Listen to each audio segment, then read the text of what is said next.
भात प्रस्ताव दिल्यानंतर आपल्याला हे सांगताना पाहायला मिळेल। आणि आता सध्याला आपण बघू शकतो आहे की संपूर्ण गाड्यांचा ताफा हा रवाना झाला आहे आणि विधिमंडळ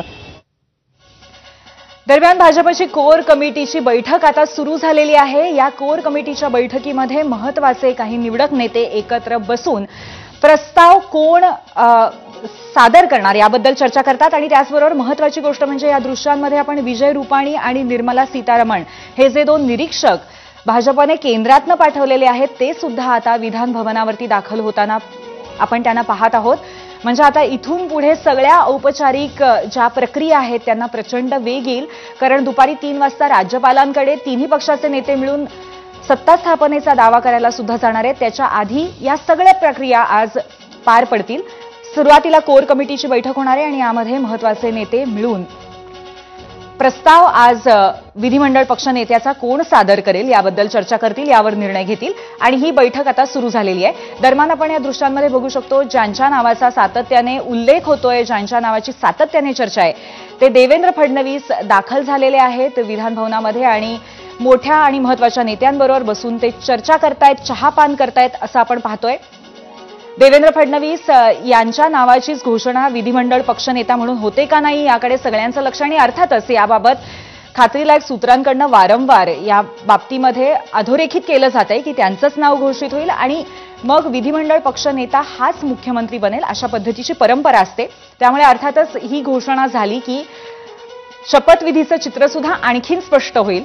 शपथविधी उद्या होणार आहे संध्याकाळी 5 वाजता आणि या शपथविधी दरम्यान मुख्यमंत्री आणि 2 उपमुख्यमंत्री यांचा शपथविधी सोहळा पार पडेल असं सुद्धा सांगण्यात येत आहे। मंत्रिमंडळाबद्दल किंवा खाते वाटप होऊन नंतर मंत्र्यांचा शपथविधी सागर संगीत नंतर पार पडेल असं कळतंय।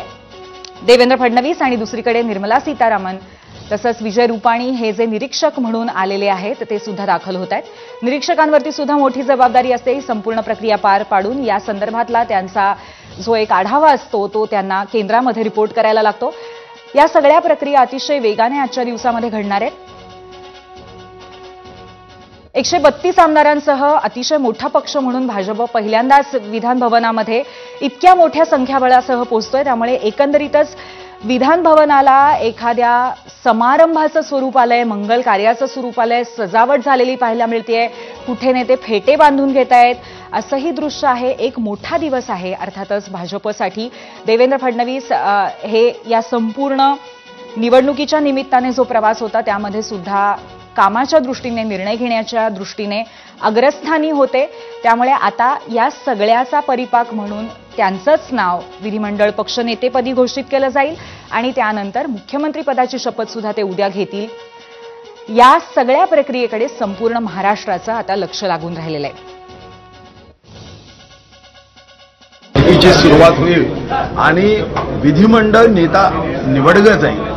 3:30 वाजता राज्यपाल महोदयांकडे आम्ही सरकार स्थापनेचा दावा घेऊन जाऊ आणि सरकार स्थापनेचा दावा घेऊन गेल्यावर त्या संदर्भातला अधिकृत घोषणा ची सुरुवात होईल आणि विधिमंडळ नेता निवडला जाईल। 3:30 वाजता राज्यपाल महोदयांकडे आम्ही सरकार स्थापनेचा दावा 3:30 वाजता सत्ता स्थापनेचा दावा होणार आहे। निर्मला सीतारमण ज्या केंद्रीय अर्थमंत्री आहेत त्यांना आपण आता प्रवेश करताना पाहतोय। एबीपी माझाच्या एक्सक्लुझिव्ह दृश्यांमध्ये आपण पाहतोय निर्मला सीतारमण यांचं सुद्धा आगमन झालेलं आहे। देवेंद्र फडणवीसांसह सर्व मुख्य नेत्यांचं आगमन होताना आपण इथे पाहिलेलं आहे।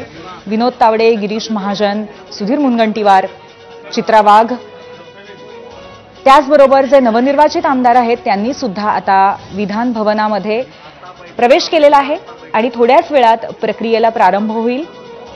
सुरुवातीला आता कोर कमिटीची मीटिंग पार पडतेय। यामध्ये ठरवलं जाईल की हा प्रस्ताव विधिमंडळ पक्ष नेते निवडीचा कोण सादर करेल आणि त्यानंतर पुढची प्रक्रिया आपल्याला पाहायला मिळेल। आणि त्याच निमित्ताने राज्याला अनेक दिवस सर्वाधिक उत्सुकता लागून राहिलेल्या मुख्यमंत्री पदाचा सुद्धा फैसला आज होणार आहे। मुख्यमंत्री कोण होणार हे नाव जाहीर होईल, कारण विधिमंडळ पक्षनेता हाच मुख्यमंत्री असल्याचा संकेत असतो। पण सुरुवातीला भाजपची कोर कमिटीची बैठक सध्या सुरू झालेली आहे. एकीकडे आपण बघतोय देवेंद्र फडणवीस हे सागर